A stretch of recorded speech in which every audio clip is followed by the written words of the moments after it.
औज़ुबिल्लाहिमिनश्शैतानिर्रजीम बिस्मिल्लाहिर्रहमानिर्रहीम अल्लाहुम्मा सल्लि अला मुहम्मदिन व अला आलि मुहम्मदिन कमा सल्लैता अला इब्राहीम व अला आलि इब्राहीम इन्नका हमीदुम मजीद अल्लाहुम्मा बारिक अला मुहम्मदिन व अला आलि मुहम्मदिन कमा बारकता अला इब्राहीम व अला इब्राहीम इन्नका हमीदुम मजीद। नाज़रीन, एक नई वीडियो के साथ हाज़िर खिदमत हूँ और उम्मीद करता हूँ मेरी इस वीडियो को भी आप उसी तरह पसंद करेंगे, शेयर करेंगे और कमेंट्स बॉक्स में जाके कमेंट्स करेंगे जिस तरह मेरी पिछली टीम तमाम वीडियोस को पसंद किया और उस पर कमेंट्स की। नए आने वालों के लिए खुश आमदीद, वेलकम, और साथ रिक्वेस्ट कि मेरे चैनल को सब्सक्राइब करें और बेल आइकन को टच करें ताकि मेरी तमाम वीडियोस बआसानी आप तक पहुंच सकें। और कमेंट्स बॉक्स में जाके ज़रूर कमेंट्स करें जिससे मेरी दिलजोई भी होगी और मुझे पता चलेगा कि मेरी वीडियो कितनी पसंद की जाती हैं और किन किन को इसमें कुछ कमी बेशी नज़र आती है। नाज़रीन, जर्नैल का सिलसिला जारी। आज चौथे जनरल पाकिस्तान के chief of army staff general Musa के बारे में हाज़िर खिदमत। जनाब, डायरेक्ट मैं मौजू पे आता हूँ। ये जनरल मूसा 20 अक्टूबर 1908 को कोयटा में पैदा हुए। वो सरदार यज़दा खां के सबसे बड़े फर्जंद थे जो अफ़गानिस्तान से हिजरत करके पाकिस्तान में आए थे, यानी उस वक्त ब्रिटिश इंडिया ये सारा यानी बरसगीर था। इन्हें इंडियन मिलिट्री एकेडमी देहरादून जाने का मौका मिला और ब्रिटिश इंडियन एकेडमी के पहले बैच के साथ ग्रेजुएशन करके 1 फरवरी 1935 को बतौर कमीशन ऑफिसर तैनात हुए। अयूब खान जब चीफ मार्शल एडमिनिस्ट्रेटर और फिर सदर बन गए तो नए चीफ की तलाश शुरू हुई। 5 नाम सामने थे। मेजर जनरल हबीबुल्लाह खां खटक, जो कि जनरल अली कुली खां के वालद हैं। मेजर जनरल शेर अली खां पटौदी, मेजर जनरल लतीफ़ खां, मेजर जनरल आदम खां और मेजर जनरल मूसा खां। जनरल मूसा को 5वें से पहले नंबर पर प्रमोट करते हुए शायद कुछ बातें शौरी या लाशूरी पेश नज़र रही होंगी। मसलन जनरल मूसा का तल्लुक़ एक छोटी सी हज़ारा बरदरी से था, चुनांचे ये तवक्को की जा सकती थी कि इस तल्लुक़ के पेश नज़र मौसूफ सिर्फ अपने काम से काम रखेंगे। जनरल मूसा खां, जो कि फ़ौज पर अपनी गिरफ्त मजबूत जनरल अयूब खां, जो कि फ़ौज पर अपनी गिरफ्त मजबूत रखना चाहते थे और उनके ज़ाती ख्याल में जनरल मूसा खां इस काम के लिए मौजूद तरीन हैं। और हुआ भी कुछ इसी तरह। जनरल मूसा ने हुकूमती मामलात में दखल अंदाजी नहीं की और 17 सितंबर को अपने ओहदा से रिटायर हो गए। और बाद में सदर अयूब ने इन्हें मगरबी पाकिस्तान का गवर्नर मुकर्रर कर दिया गया। इसके बाद सदर ज़िया-उल हक ने 1985 में गवर्नर बलूचिस्तान मुकर्रर किया और 12 मार्च 1991 को जनरल मूसा का कोयटा में इंतकाल हो गया। नाज़रीन, ये तो एक छोटी सी इनकी थी, कह लें कि हिस्ट्री। जनरल मूसा का ज़्यादातर माजी जो है ना तकरीबन बेदागी है और बल्कि एक अगर 1965 की वार को लें तो फातिहा के तौर पे, फातिहा कमांडर के तौर पे सामने आए कि वो जंग जीती, इन्होंने इन्हीं की क़यादत में जीती। अब कुछ इनके जो है अपना कुछ इनके बारे में जो इनके यानी कि अपने और बेगानों ने कहा उस पर ज़रा रोशनी डालते हैं। जी, जनरल मूसा, ये तो जनरल मूसा अपनी किताब में लिखते हैं ना। जनरल मूसा अपनी किताब माय वर्जन नाम है किताब का जी, जो 1965 की पाक भारत पर लिखी गई थी और इस किताब का नाम अंग्रेज़ी में माय वर्जन है। में लिखते हैं कि मैं अपनी यूनिट के तकरीबन 300 जवानों के साथ फिरोजपुर के सेक्टर से भारत में दाखिल हुआ। जनरल मूसा के पास जो इन्फॉर्मेशन थी उसके मुताबिक इस रास्ते में सिख बटालियन के 20 से 25 जवान हैं, जिसकी वजह से जनरल मूसा का ख्याल यह था कि जब सिख जवान जो तकरीबन 25 के करीब थे 300 के करीब जवानों को देखकर अपनी पोजीशन छोड़कर जान बचाने के लिए भाग खड़े होंगे और हमारी फ़ौज इस एरिया पर बगैर लड़ाई के कब्जा कर लेगी। बकौर जनरल मूसा जैसे ही हम हिंदुस्तान में दाखिल हुए और तकरीबन 2 किलोमीटर के फासले पर हमारा सामना सिख जवानों से हुआ तो सिख जवानों ने भागने की बजाय बोले सो निहाल सत श्री अकाल का नारा लगाया और हम पर फायरिंग शुरू कर दी। और अलग अलग मोर्चों से हम पर ऐसे फायरिंग हो रही थी जैसे बारिश हो रही हो, जिससे हमारे बहुत से जवान शहीद और ज़ख्मी हो गए। इस अचानक अवतार से मैं हैरान था कि सोचने लगा कि मुझे गलत इन्फॉर्मेशन दी गई है। ये 20 से 25 सिख जवान नहीं हो सकते, ये काफ़ी तादाद में हैं। और उन्होंने तकरीबन 6 घंटे सीसा पलाई दीवार बनकर हमें अपने आखिरी सांस तक रोके रखा और हमें 1 इंच भी आगे नहीं बढ़ने दिया। वो सिर्फ फायरिंग ही नहीं कर रहे थे, साथ ललकार भी मार रहे थे कि आप लोगों ने यहाँ आने की गलती तो कर ली, लेकिन आप ज़िंदा वापस नहीं जाने देंगे।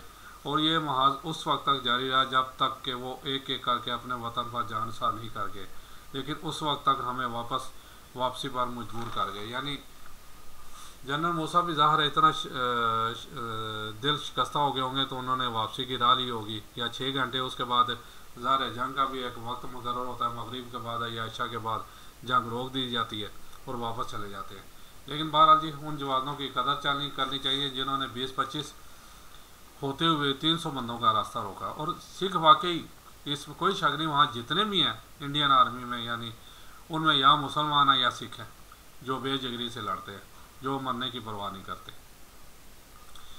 जी आगे ही एक और इस पे कि ये पाक भारत जंग शुरू कैसे हुई। 1965 की पाक भारत जंग महज एक कच्ची सड़क की वजह से शुरू हुई।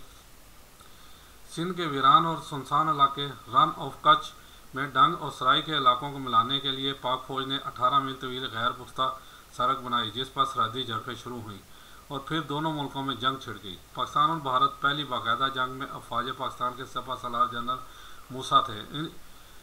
इनकी शख्सियत, मजाज, कामयाबियों और नाकामियों पर भी बात करेंगे, लेकिन पहले इस सरहदी तनाज़ा का जो एक पाक भारत जंग का बास बना। बताया तो ये जाता है कि 6 सितंबर को बुज़दिल और डरपोक दुश्मन ने रात की तारीकी में हमला कर दिया, लेकिन इस जंग का आगाज़ बहुत पहले हो चुका था। रन ऑफ कच्छ का इलाका क्या में पाकिस्तान के बाद से ही मतनाज़ा समझा जाता था, इसलिए दोनों मुल्कों ने यहाँ पर चेक पोस्टें बनाने से गुरेज किया। जनवरी 1965 में यहाँ डंग और सराय को बनाने के लिए कच्ची सड़क मिलाने के लिए डंग और सराय को मिलाने के लिए कच्ची सड़क बनाई तो भारत ने सफारती सतह पर एहतजाज किया। पाकिस्तान ने मौक़िफ़ इख्तियार किया कि ये इलाके तो क्या में पाकिस्तान से ही हमारे कंट्रोल में हैं। भारत भी फिर मैदान में आ गया और कांजरकोट किला से निस्फ किलोमीटर के फासले पर सरदार चेक पोस्ट कायम कर दी। पाकिस्तान को इस इलाके में वाज़ह बरतरी और फोकियत हासिल थी। ये इलाका बदीन रेलवे स्टेशन से 26 मील दूर था और वहाँ से कराची तक का फासला 113 किलोमीटर था, जहाँ पाकिस्तान के 8वीं डिवीज़न का हेडक्वार्टर था। भारतीय सप्लाई लाइन के लिए करीब तरीन रेलवे स्टेशन भोज था जो 110 मील के फासले पर था और वहाँ से करीब तरीन 31वें ब्रिगेड का हेडक्वार्टर अहमदाबाद में मज़ीद 180 किलोमीटर की दूरी पर था। जनरल मूसा की तरफ से 91वें ब्रिगेड के कमांडर ब्रिगेड अजहर को पेशकदमी का हुक्म मिला और भारत की सरदार चेक पोस्ट तबाह करने का टास्क दिया गया। 9 अप्रैल की रात पाक फौज ने धावा बोल दिया। सख्त लड़ाई के बावजूद पहली कोशिश में कामयाबी ना मिल सकी। जब 14 घंटों के मुकाबले के बाद फायरिंग थम गई तो भारतीय जवान चौकी खाली करके पसपा हो गए। पाकिस्तानी फौजियों को पसपाई का इल्म ना हो सका और वो भी अपने मोर्चों पर आ गए। जब भारतीय फौजियों को इल्म हुआ कि पाकिस्तानी फौजियों ने उनकी चौकी पर कब्जा नहीं किया तो वो शाम होने से पहले लौट आए और लड़े बगैर ही चौकी का कंट्रोल दोबारा संभाल लिया। मखदूश सूरत हाल के पेश नज़र 8वीं डिवीज़न के जनरल टिक्का खान ने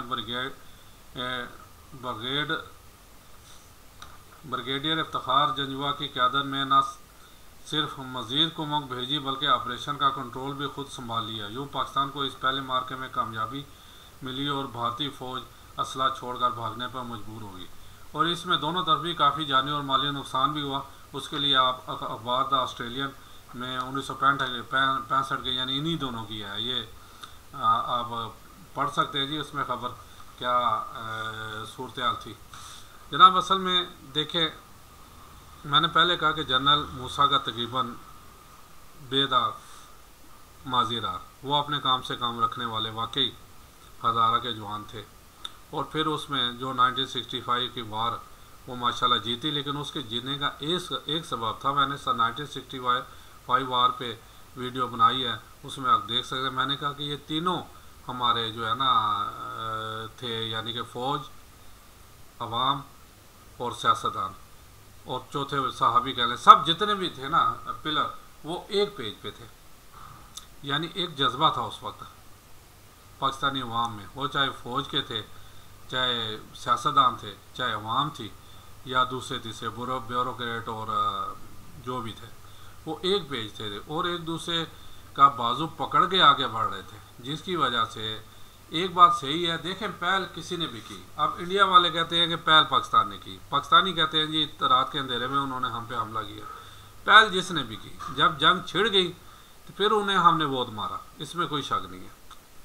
उन्हें यानी हमने धूल चटाई और यानी नानी याद करवाई और नाको चने चबवाए।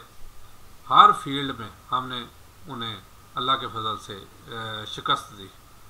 वजह क्या थी कि हमारा जज्बा ईमानी उस वक्त अरूज पे था, हम सब एक पेज पे थे।